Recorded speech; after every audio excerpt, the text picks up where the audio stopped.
Halo teman-teman, selamat datang di video promosi kesehatan tentang edukasi interaksi obat. Pernahkah Anda mengonsumsi lebih dari satu jenis obat atau suplemen lainnya dan bertanya-tanya apakah semuanya aman dan bekerja dengan baik? Seringkali kita tidak menyadari bahwa obat dapat saling berinteraksi di dalam tubuh yang bisa mengurangi efektivitasnya atau bahkan menimbulkan risiko. Oleh karena itu, dalam video edukasi ini, kita akan membahas mengenai pentingnya memahami interaksi obat agar kita semua lebih cerdas, aman, dan bijak dalam mengelola pengobatan demi kesehatan yang optimal. Assalamualaikum warahmatullahi wabarakatuh. Waalaikumsalam warahmatullahi wabarakatuh. Salam sejahtera bagi kita semua. Salam Om Swastiastu, Namo Buddhaya, salam kebajikan. Perkenalkan, saya Kania Indrawati, mahasiswa dari Universitas Buana Perjuangan Fakultas Farmasi. Senang sekali hari ini saya berkesempatan untuk berbagi informasi kesehatan yang penting bagi kita semua. Bapak atau Ibu pasti pernah atau sedang mengkonsumsi obat, baik itu dari resep obat dokter, obat yang bebas beli di apotek, atau bahkan jamu dan suplemen. Namun, tahukah Bapak Ibu bahwa penggunaan beberapa jenis obat secara bersamaan atau obat dengan makanan atau minuman tertentu dapat menimbulkan efek yang tidak kita inginkan? Hal inilah yang akan kita bahas selama kurang lebih 10 menit ke depan, yaitu mengenai interaksi obat.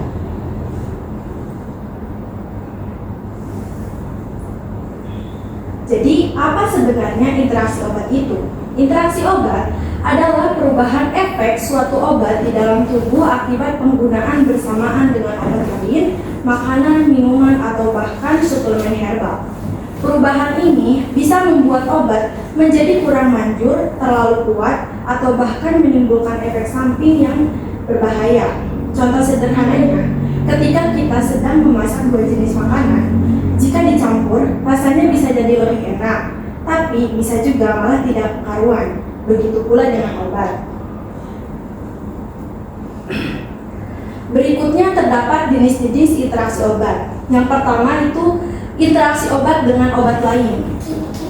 Ini terjadi ketika dua atau lebih obat yang berbeda saling mempengaruhi kerjanya masing-masing.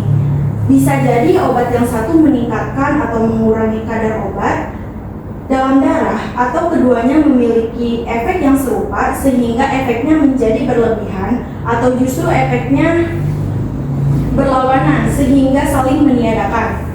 Misalnya, penggunaan obat pereda nyeri tertentu bersamaan dengan obat pengencer darah bisa meningkatkan risiko pendarahan. Berikutnya, interaksi obat dengan makanan atau minuman. Beberapa jenis makanan atau minuman dapat mempengaruhi cara tubuh menyerap atau memproses obat. Akibatnya, efektivitas obat bisa berkurang atau efek sampingnya meningkat. Contoh yang sering kita dengar, jangan minum susu bersamaan dengan antibiotik, karena kalsium dalam susu bisa mengganggu penyerapan antibiotik. Berikutnya, interaksi obat dengan suplemen herbal atau jamu. Meskipun alami, suplemen herbal atau jamu juga mengandung zat aktif yang bisa berinteraksi dengan obat-obatan kimia. Jadi penting untuk memberitahui dokter jika Bapak atau Ibu mengkonsumsi produk herbal. Contoh umumnya, beberapa jenis herbal pengencer darah alami bisa berbahaya jika dikonsumsi bersamaan dengan obat pengencer darah dari dokter. Selanjutnya terdapat risiko dan berbahaya interaksi obat. Interaksi obat ini bukan masalah sepele Bapak Ibu. Dampaknya bisa beragam, mulai dari yang ringan hingga mengancam jiwa. Risiko yang mungkin terjadinya itu efek obat berkurang atau kegagalan terapi. Obat yang seharusnya menyembuhkan penyakit malah jadi tidak manjur. Akibatnya penyakit tidak kunjung sembuh atau bahkan bertambah parah. Contohnya, jika obat darah tinggi, efektivitasnya berkurang karena interaksi, tekanan darah bisa tetap tinggi dan meningkatkan risiko stroke. Kemudian, efek obat meningkat atau keracunan. kadar obat dalam darah menjadi terlalu tinggi sehingga menimbulkan efek samping yang berlebihan atau bahkan gejala keracunan. Contohnya seperti obat penurun gula darah jika dalam dosis tinggi menjadi terlalu kuat akibat interaksi. Gula darah bisa turun drastis atau biasa disebut hipoglikemia yang berbahaya. Kemudian muncul efek samping baru yang tidak diinginkan. Kombinasi obat atau obat dengan makanan bisa memicu reaksi yang tidak terduga dan merugikan tubuh. Contoh efek samping yang tidak diinginkan itu seperti pusing, mual, muntah, ruam kulit, atau gangguan irama jantung bisa menjadi contoh efek samping akibat interaksi. Selanjutnya, siapa saja sih orang yang beresiko lebih tinggi mengalami interaksi obat? Yang pertama itu lansia. Mengapa lansia? Biasanya karena fungsi organ tubuh mulai menurun dan seringkali mengkonsumsi banyak jenis obat. Kemudian ada orang dengan penyakit kronis seperti diabetes, penyakit jantung, gangguan ginjal, atau hati. Yang terakhir, orang yang mengkonsumsi obat bebas, suplemen, atau herbal tanpa memberitahu dokter ataupun apoteker. Dalam interaksi obat kita bisa mencegahnya, yaitu kunci utamanya pencegahan interaksi obat pada kita sebagai pasien. Kita harus proaktif dan cerdas dalam mengelola pengobatan kita. Tips pencegahannya itu yang pertama, informasikan semua yang dikonsumsi kepada dokter ataupun apoteker. Jadi, saat berkonsultasi dengan dokter atau menebus obat di apotek, selalu sampaikan semua obat yang sedang atau baru saja Bapak Ibu konsumsi. Ini termasuk obat resep dari dokter lain, obat bebas yang beli sendiri, suplemen vitamin, produk herbal, ataupun jamu. Jadi jangan pernah merasa sungkan atau malu untuk memberitahukan semuanya. Kemudian, baca aturan pakai dan peringatan pada kemasan obat. Luangkan waktu untuk membaca informasi yang tertera pada kemasan atau brosur obat. Perhatikan aturan minumnya, apakah sebelum atau sesudah makan, serta peringatan interaksi yang mungkin ada. Kemudian, tanyakan langsung kepada dokter ataupun apoteker. Jika ada yang tidak dimengerti mengenai obat Anda, jangan ragu untuk bertanya kepada dokter yang meresepkan ataupun apoteker. Tanya apakah obat tersebut aman dikonsumsi bersamaan dengan obat lain atau makanan minuman tertentu. Seperti contoh pertanyaannya itu, apakah boleh obat ini diminum bersamaan dengan obat yang lain yang sedang saya konsumsi?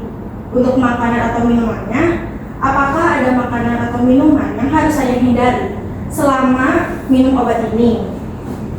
Kemudian, gunakan satu apotek, itu pun jika memungkinkan. Mengapa? Dengan menggunakan satu apotek, riwayat pengobatan kita akan lebih terpantau oleh apoteker, sehingga potensi interaksi obat lebih mudah dideteksi. Kemudian, jangan berbagi obat resep dengan orang lain. Obat yang diresepkan untuk kita belum tentu cocok dan aman untuk orang lain, meskipun gejalanya mirip. Setiap orang memiliki kondisi kesehatan yang berbeda-beda. Yang terakhir, waspada gejala yang tidak biasa. Jika setelah konsumsi obat baru atau obat dengan makanan tertentu, kita merasakan gejala yang tidak biasa atau efek samping yang mengganggu, segera konsultasikan dengan dokter. Jadi kesimpulan yang sudah saya sampaikan, interaksi itu adalah hal yang nyata dan bisa berdampak serius pada kesehatan kita. Namun dengan pengetahuan dan kewaspadaan kita bisa mencegahnya. Pesan saya, ingatlah bahwa Anda adalah mitra dalam pengobatan Anda sendiri. Dengan menjadi pasien yang cerdas, proaktif, dan terbuka, kita dapat meminimalkan risiko interaksi obat dan memastikan pengobatan yang kita jalani aman dan efektif. Terima kasih banyak atas perhatian dan partisipasi aktif Bapak Ibu sekalian. Semoga informasi yang saya sampaikan bermanfaat dan dapat kita terapkan dalam kehidupan sehari-hari. Semoga kita semua senantiasa diberi kesehatan. Kurang lebihnya mohon maaf. Wabillahi taufiq wal hidayah. Wassalamualaikum warahmatullahi wabarakatuh. Waalaikumsalam warahmatullahi wabarakatuh. Sebagai penutup, ingatlah bahwa pemahaman yang baik mengenai interaksi obat adalah kunci utama untuk memastikan pengobatan kita atau Anda berjalan dengan aman dan efektif, yang pada akhirnya mendukung kesehatan optimal kita semua. Jadi, jangan pernah ragu untuk selalu membaca informasi pada kemasan, dan yang terpenting, aktiflah berkonsultasi dengan dokter ataupun apoteker sebelum mengkombinasikan obat-obatan termasuk suplemen maupun herbal, karena langkah kecil ini berdampak besar bagi kesehatan kita atau Anda. Terima kasih, see you di next video.